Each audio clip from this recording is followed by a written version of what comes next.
Good morning students. मैंने आपको पिछले कक्षा में प्रथम भाग और मध्यकालीन कविता के बारे में बताया था।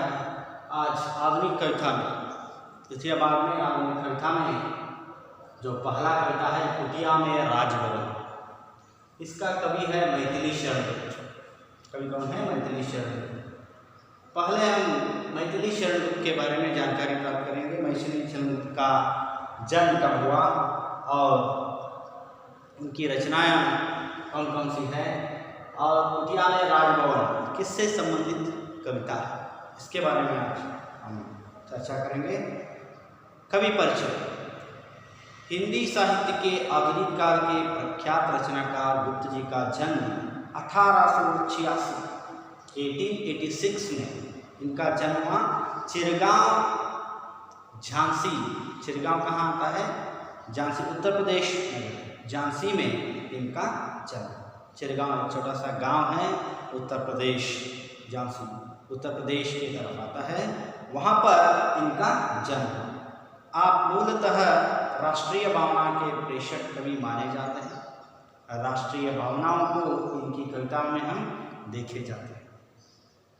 आपने अपनी रचनाओं के माध्यम से जनजागरण का प्रयास किया। अतीत की गरिमा तथा वैभव को प्रेरणा के रूप में ग्रहण करते हुए आपने भारतवासियों को वर्तमान दुरावस्था से उभरने के लिए प्रोत्साहित किया। देखिए भारत की स्थिति किस तरह है, भारत देश में जनता किस तरह की जीवन यापन कर रहे हैं, समाज में किस तरह जिंदगी बिता रहे हैं। राष्ट्रीयवादी कवि कहते हैं ये मैथिली शरण। इसलिए जिस तरह कन्नड़ में राष्ट्रकवि कुवेंपु है, कन्नड़ದಲ್ಲಿ कुवेंपु और ಯಾವ ಥರ ರಾಷ್ಟ್ರಕವಿ ಆಗಿದ್ದಾರೆ, ಅದೇ ಥರ ಹಿಂದಿನಲ್ಲಿ मैथिली शरण ಅವರು राष्ट्रकवि ಆಗಿದ್ದಾರೆ। जिस तरह कुवेंपु हैं कन्नड़ में, उसी तरह हिंदी में राष्ट्रकवि हम किन्हें मानते हैं? मैथिली शरण को ही राष्ट्रकवि कहा जाता है, क्योंकि इनकी कविताएं में राष्ट्रीय भावनावादी भरी है, राष्ट्रीय भावनाओं के विचार भरे हैं, इसलिए इनको हम राष्ट्रकवि कहते हैं मैथिली शरण। बाद में कहते हैं कि इनके उभरने के लिए प्रोत्साहित किया।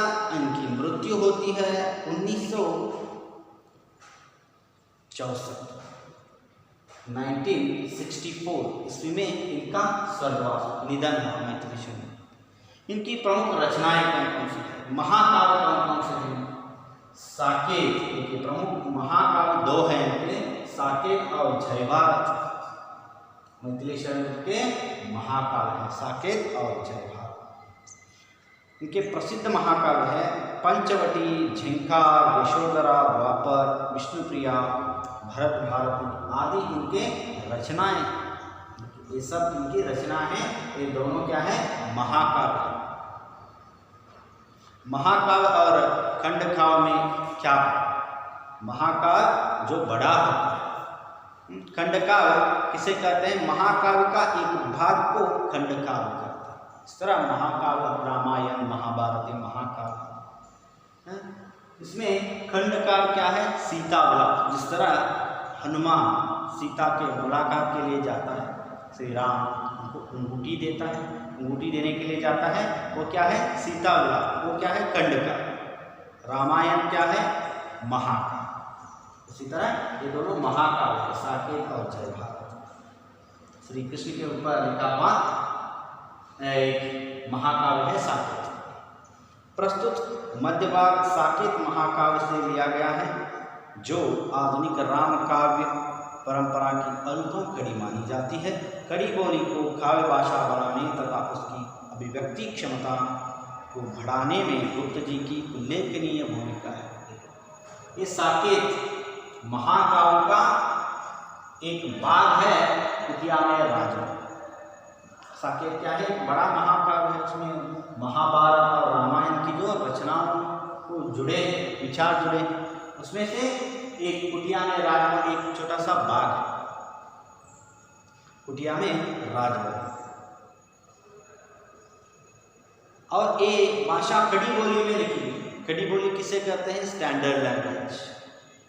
इस तरह हिंदी क्या है, खड़ी बोली, हिंदी में लिखा है।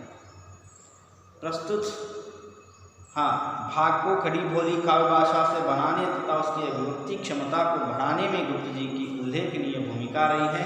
सीता जी वन में राज सुख भोगती है, श्री रामचंद्र जी स्वयं आपके साथ साथ रहते हैं और देवर लक्ष्मण मंत्री के रूप में कार्य कर रहे हैं। यहाँ धन और राजवैभव का कोई मूल्य नहीं। कुटिया में राजभवन श्री रामायण से संबंधित एक कविता है। कुटिया में कौन रहती है? सीता माँ, जानकी रहती है। वो कुटिया को ही राजभवन समझती है सीता, और अपने पति श्री राम को राजा समझती है और देवर को लक्ष्मण को मंत्री समझती है। देखिए, राजा के रूप में पति को देखती है, मंत्री के रूप में देवर को देखती है। ಮೈದುನನ್ನು ಮಂತ್ರಿಯ ರೂಪದಲ್ಲಿ ನೋಡ್ತಾಳೆ ಸೀತಾಮಾತೆ. ಆಮೇಲೆ ತನ್ನ ಗಂಡ ಶ್ರೀರಾಮನನ್ನು ರಾಜನ ರೂಪದಲ್ಲಿ ನೋಡ್ತಾಳೆ. गुडिसलू इतरू ಕೂಡ ತುಂಬ संतोषवाಗಿದೆ. कुटिया में रहकर भी सीता क्या है, बहुत खुशी से है, प्रसन्न से है. उनके विचार क्या है, सीता माता किस तरह, सीता कुटिया में किस तरह खुशी से है, किस तरह काम करती है, इस कविता से क्या संदेश देना चाहते हैं मैथिली शरण गुप्त हमें, ये पूरा विवरण कविता भाग को अगली कक्षा में हम चर्चा करें. आप जानिए मैथिली शरण गुप्त का जन्म और प्रमुख रचनाएं मृत्यु, बस इतनी जाने तो काफ़ी है. इसके बारे में कोई क्वेश्चंस नहीं आएंगे, केवल इतना पूछें कुटिया में राजभवन है. कविता के कवि कौन है? मैथिली शरण. आप इसको याद रखें.